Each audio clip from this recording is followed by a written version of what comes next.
Hello everyone, welcome to today's lecture. The topic of today's lecture is common pool resources. As you all are already aware about the fact that we have already discussed about the common pool resources, so this is the second part of the previous lecture. So first, let us just focus on the brief outline of today's class so that you have an idea of what is going to come up in today's lecture. So first, I'm going to introduce a couple of concepts here as well. I'm going to introduce the concept of property rights, cost, benefit, social cost, social benefit, and efficiency. This concept you might have come across in previous lectures or previous papers, but here we need to, once again, we need to remember them to understand this today's lecture. Second one, we are going to discuss about what are the concerns regarding the common pool resources. In this context, we are going to understand the concept called the tragedy of the commons, okay? And that will be followed by a discussion on to understand this tragedy of the commons through an economic model. And lastly, we are going to discuss what are the various ways we can deal with this management of the common pool resources. What are the lecture outcomes? So definitely we'll have an idea about the concepts which I'm going to introduce here. You will have an idea about the tragedy of the commons and how to deal with that tragedy of the commons, or what are the various ways one can deal with that tragedy of the commons, as it is very important to to address that problem, right? So here at this point, let us just briefly try to remember what we have studied as common pool resources. So we know that common resources are defined as products or resources that are non-excludable but rival. So 2 points here. The common pool resources are those resources which are non-excludable but rival, right? We have had a greater in a detailed discussion in the previous class, okay? So the point is, what are the examples of common pool resources? So examples are, let's say, grazing land, fisheries, then village ponds, etc. Now, let us come to the concepts first. So first, I'm going to introduce the concept called property rights. How do we define property rights? So property right is the exclusive authority to determine how a resource is used, whether that resource is owned by government or by individuals. Society approves the user selected by the holder of the property right with governmental administered force and with social ostracism. The point is, if it's a property right, so we know we can have either private property right or property right can be with the government. So what are the private property rights? How do we define private property rights? So there are a couple of attributes. The first attribute is the exclusive rights to the service of the resources. Focus on this particular line, exclusive rights to the service of the resources. For example, let's say, suppose you are an owner of an apartment or house and you have that complete property right of that particular house or apartment, then what does it mean? That means you have the right to choose how you are going to use the resources. Either you can live by yourself, right? Or you can rent out the apartment or house, right? So that is decision making is with you. So right is with you. Of course, if you are renting it out, then you also have the right to use the rent. So the rent belongs to you, okay? So that's how the private property rights are defined, right? So the exclusive right to the service of the resources. So if it's a house, you can reside there, or it's your decision whether you would like to reside there or you would like to give it in terms of rent, or you can give it in terms of anything else. So that's your decision. Secondly, a private property right includes the right to delegate, rent or sell any portion of the rights by exchange or gift at whatever price the owner determines, provided someone is willing to pay that price. So if I'm not allowed to buy some rights from you and you therefore are not allowed to sell rights to me, private property rights are reduced. So if you are having that private property rights, so the right is with you. You can also sell maybe part of the house or part of the house or apartment you're having, right?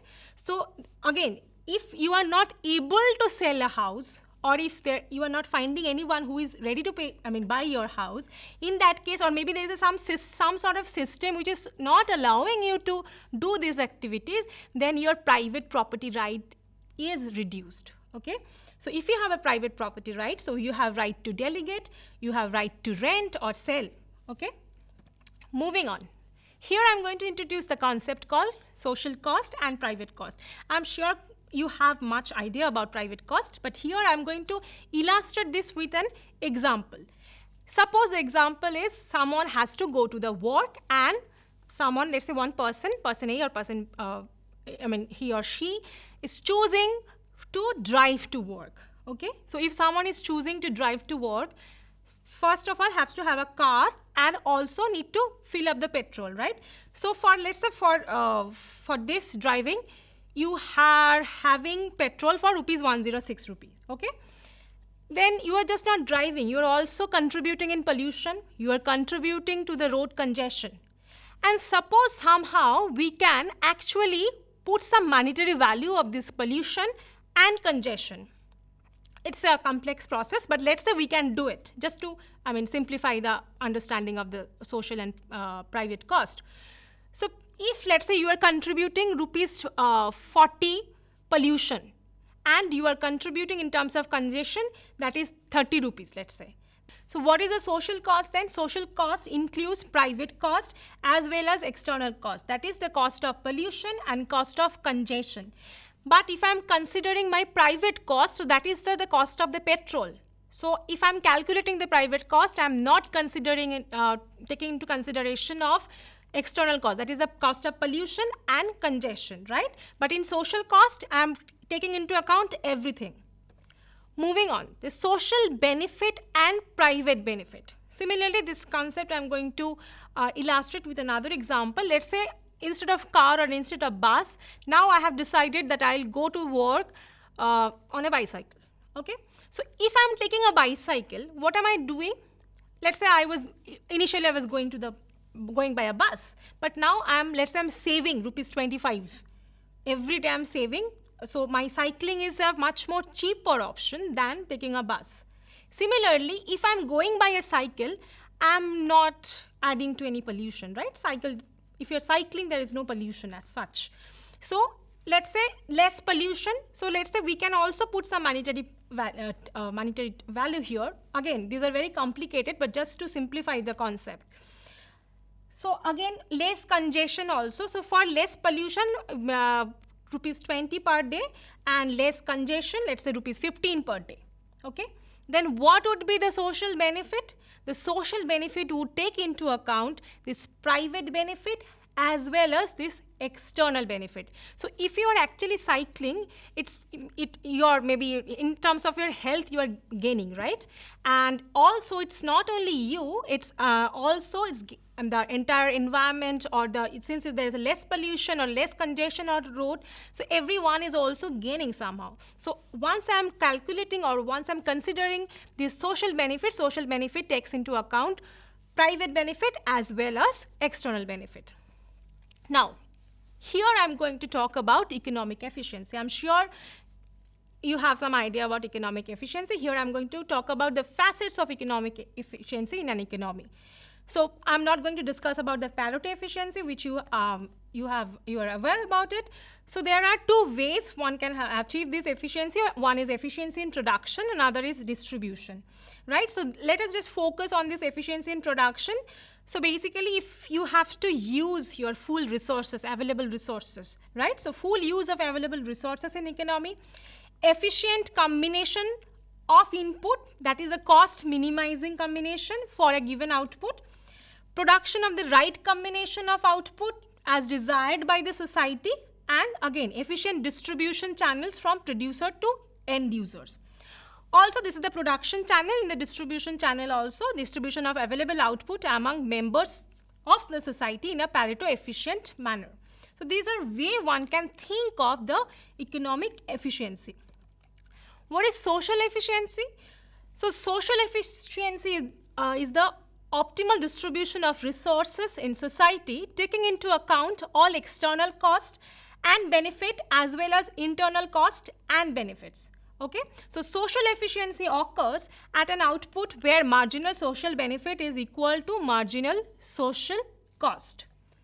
Now, the question is, so far we have defined what is common pool resources, and so far we have also seen common pool resources are very significant in terms of economic development. We have also come across Indian context in a greater detail, and we have also come across a couple of concepts which are going to use in this, in the upcoming part of this lecture. So now I would ask you to take a pause, and I would ask you to think, what are the concerns regarding the common pool resources? Do we have to be worried with the common pool resources given, so it's available to everyone? Do we have to be worried, or it is all right? So now I would ask you to think, and we'll get back.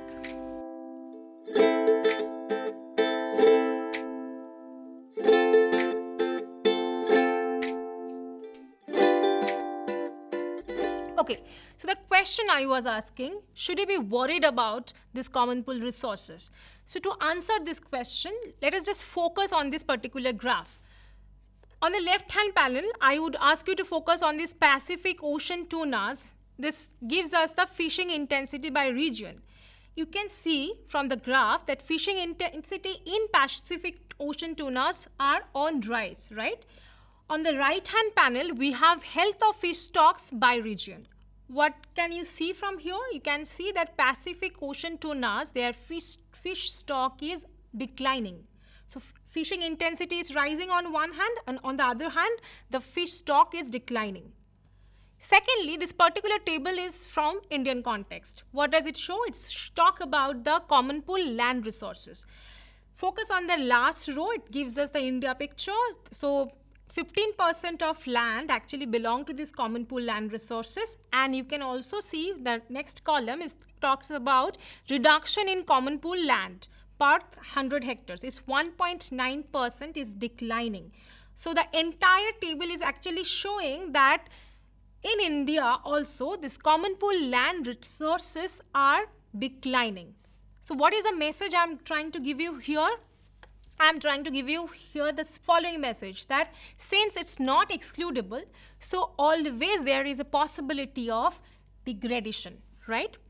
So that phenomena was identified by Garrett Hardin in 1968. He was a biologist.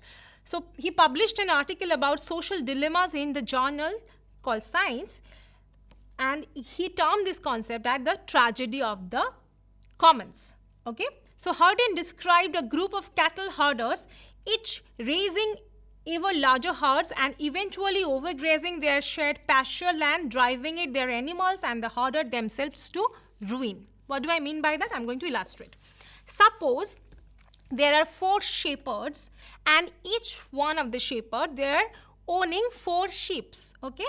And there is a pasture land which is sufficient enough to provide grass for this 16 sheep, okay?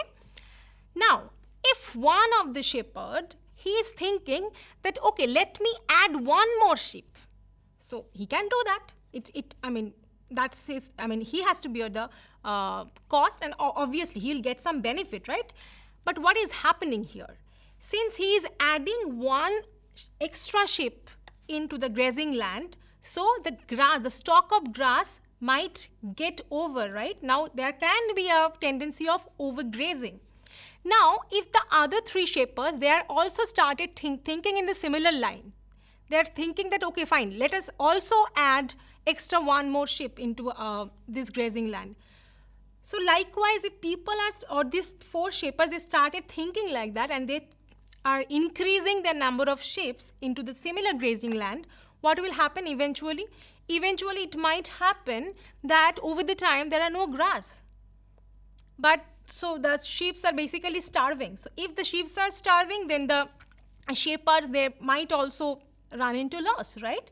So what is happening? So that's called the tragedy of the common. So the common, that is the grazing land, is being ruined entirely. So you can apply the similar logic for fishing. You can apply the similar logic for forestry, right? So basically, resources that are not owned by anyone, sometimes called common property, as we have already talked about, or common pool resources, such as the Earth's atmosphere or fish stock, are easily overexploited unless we control access in some way. So since it is non-excludable, it has the characteristics, so anyone can use it, so there is always tendency of overexploitation. Okay, so the fishing industry would be more sustainable if each fishing boat were to catch fewer tuna in any given year. You remember from the last lecture, we are talking about this sustainable development in terms of fishing.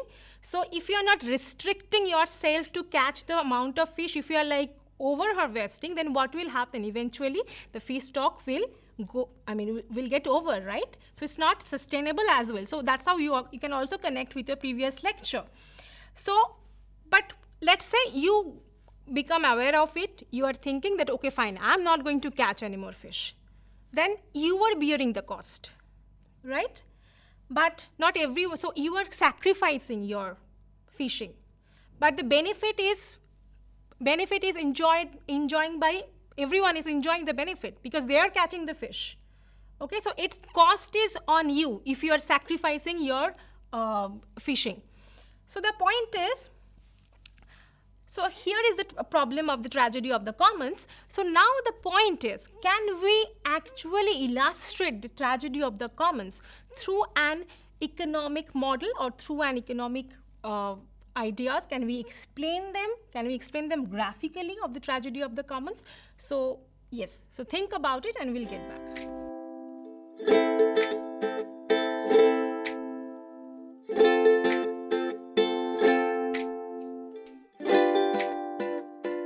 Okay, so focus on this diagram. So this diagram, it is basically a relation between return to labor on a given piece of land and the number of laborers cultivating it. On the x-axis, we are measuring number of laborers. On the y-axis, we are measuring value per unit of labor. What is the assumption here? Assumption is decreasing returns to labor. This is very familiar. I'm sure you can identify this. You have already studied production and consumption, etc. So what if this land is privately held? Then what will happen? So landowner would hire additional labor to work the land until the marginal product of the last worker is equal to the market wage, that is W, focus on the graph, at L star. So on the x-axis, we are getting the number of laborers hired by the farm. So if the farm is profit maximizing, which is obviously the case here, so they would actually hire at the point L star. Okay? Why? If you are going beyond the L star, then what is happening? So then your cost is becoming higher. So the cost is you have to pay the wage rate. So your wage rate is higher than the return to the labor, that is MPL, right? So you're basically ending up in a loss situation.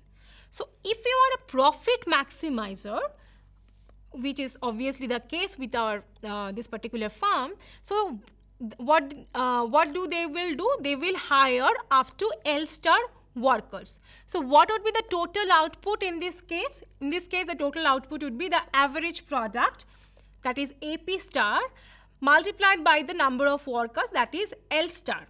And also there is a concept called scarcity rent. Which part is the scarcity rent? That is this blue shaded region, that is AP star CWD. This blue shaded region is my scarcity rent, which is, who is getting it? Definitely the landowner. The landowner is getting this scarcity rent. Now, what if the land is not owned by one person? It is like a common pool resources. Now, what will happen? So each worker in this case is able to appropriate the entire product of his work, which is equal to the average product of all workers, right? Since there is no one to hire, so that is why each and every worker will actually get the average product of all workers, right? So workers' income will continue to exceed wage rate until enough workers are attracted so that average product falls to the level of the wage, at which point the labor force equal LC. Focus on the x-axis again. Where is LC? At LC, you can see that wage is actually cutting your APL curve, right?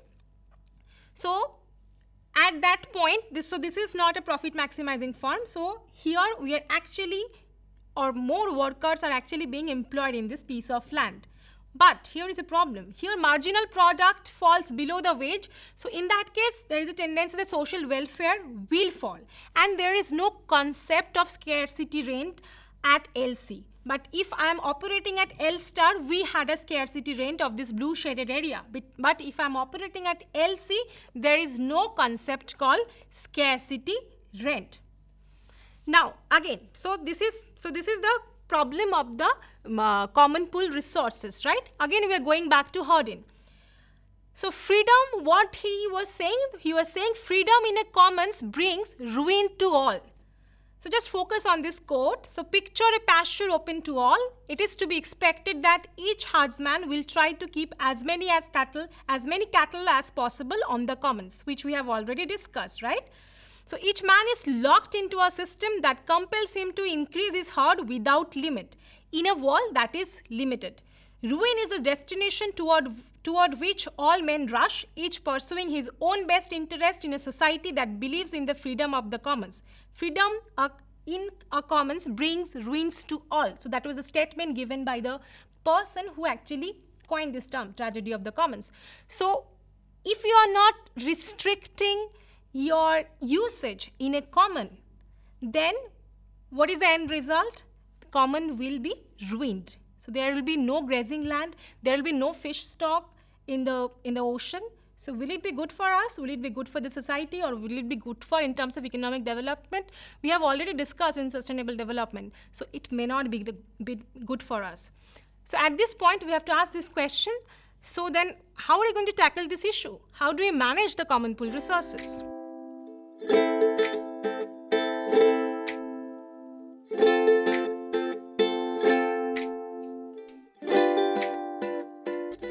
So now the concern is, how do we manage these common pool resources? So there are these three ways one can manage common pool resources. What are the ways? First is command and control. Second one is property rights. And the third one is governing by the locals. We are now going to discuss each one of the concept relatively in a detail.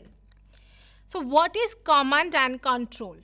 So command and control are rules and regulations that are often used to try to limit or avoid the tragedy. But these methods are also often inefficient and ineffective. For instance, let's say if there is really a threat of a fishing stock, what will happen? The government might say, okay, impose some rule that, okay, you can't fish anymore. That is one way, that you can't fish anymore. Or the second one would be that you limit the fishing boats number. Let's say earlier it used to be 1,000, now only 10 boats were allowed. Or maybe fishing season, you limit the fishing season also. So these are a couple of ways by command and control you can maintain, so that you can maintain the fish stock. So the threat was that a particular fish might get extinct over the period if it is not followed at this point of time. So there are various ways one can control it, okay? At this point, I would like to give you one example, that is Alaskan crab, okay, king crab. So there was a point when government actually imposed shorter and shorter period of fishing of this particular Alaskan king crab, and it was like 4 days in a year. But the point is, here is another problem. You are saying, okay, you just go for fishing for, let's say, 4 days. But what the catcher actually they started doing, they started building they started putting, let's say, new technologies. So they started catching much more. The number of catching it increased actually. So it might also put you in a difficult situation. Finally, what we are observing, that Alaska's the crabs, they have disappeared, and nobody actually knows that where they have gone. So that is what is very important, so that you can preserve them. Okay. The second one is the property rights. We talked about the property rights, right? So is also possible that you can create such a situation where this common property resources would exactly behave like a private property. How is that possible? So basically by creating property rights for common resources. Here I would like to give you one example where, for instance, in New Zealand, they have come up with one strategy. So they are pioneered an innovative solution to this tragedy of the commons. So they created tradable allowances in fish. What does it mean? That you are allowed, so in any fish farmer, or let's say who is catching fish, they're allowed to catch, let's say 1 ton or 2 tons of fish. So that is your quota. So let's say maybe they have calculated that this much fish can be caught in a year. So you divide the entire amount into quotas. Let's say there are 10 fish trawlers or fish farmers, or let's say fish catcher. So each one of them, let's say each one of them is are allowed to catch, let's say 10 tons. Okay. So these quotas are called individual transferable quotas. So you can also transfer your quota of catching fish to another person. So this is also, in a way, you can actually preserve your common property resources. Is this the only way? No, there is also another very important way, that is called governing by the locals. But before that, I would just like to add one point in case of this property rights, is that sometimes it might be very difficult to create the property rights for this particular common pool resources. For instance, let's say if you are, let's say, putting some, if let's say there is an international boundary between ocean, in an ocean, then what you will do? So if fish doesn't understand the boundary, right? Fish might go there, go to this side or go to that side, right? So in that case, and if you would like to impose some kind of property rights, then what is happening?